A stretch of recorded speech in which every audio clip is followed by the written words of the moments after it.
subscribe, and then turn the notification on to get notified about every new lesson which I upload in this channel every day. Merhaba arkadaşlar, tekrar hoş geldiniz. 3. bölümü İngilizce dersi 15. Bu video sık sık kullanılan cümlelerin devamı. Her gün en çok kullanılan cümleler bize çok gereklidir. Çünkü biz her gün kullanıyoruz. O yüzden öğrenmek daha lazım. Dersimize hiç vakit harcamadan başlıyoruz.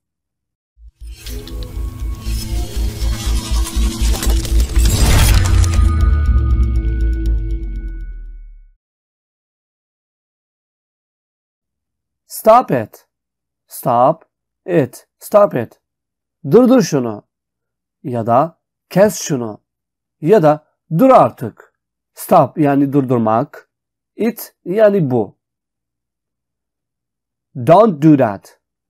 Don't do that. Don't do that. Don't do that. Yapma şunu. Ya da yapma. Don't yani yapma. Do yani yapmak.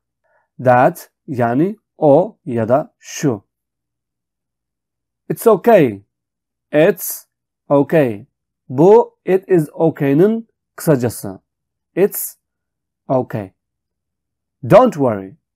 Don't worry. Don't worry. It's okay. Don't worry. Yani sorun değil. Takma kafana.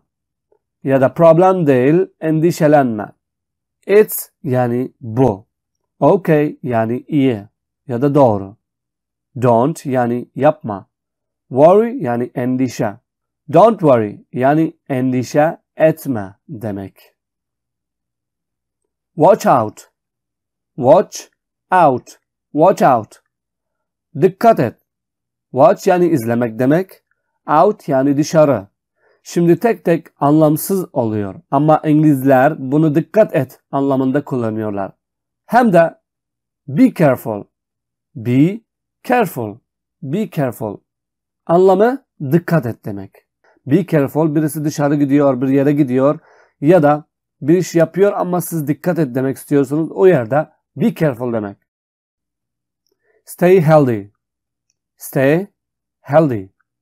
Stay healthy. Yani sağlıklı kal. Stay yani kal. Dur. Healthy yani sağlıklı. Take care of yourself. Take care of yourself. Take care of yourself. Yani kendine iyi bak. Take yani almak, ele getirmek. Care yani dikkat, iyi bakmak. Of'un anlamı yok. Of'un anlamı nın. Yani bunun, şunun gibi ama bu kelime iki kelimeyi birleştirip sonra anlamlı oluyor. Tek başına anlamsız. Mesela Book of Health. Book of Health. Burada sağlığın kitabı. Eğer of olmazsa cümlenin anlamı olmuyor. Sağlığın burada ın anlamında of geliyor. Yani sağlık şimdi sağlığın. Burada ın of'un yerinde geliyor. Umarım anlatabildim.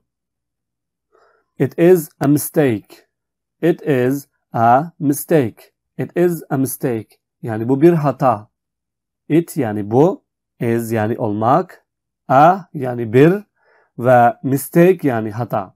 It is a mistake. Bu bir hata. Bunun geçmişi böyle. It was a mistake. Was. Is'in yerine was geliyor. Yani bu bir hataydı.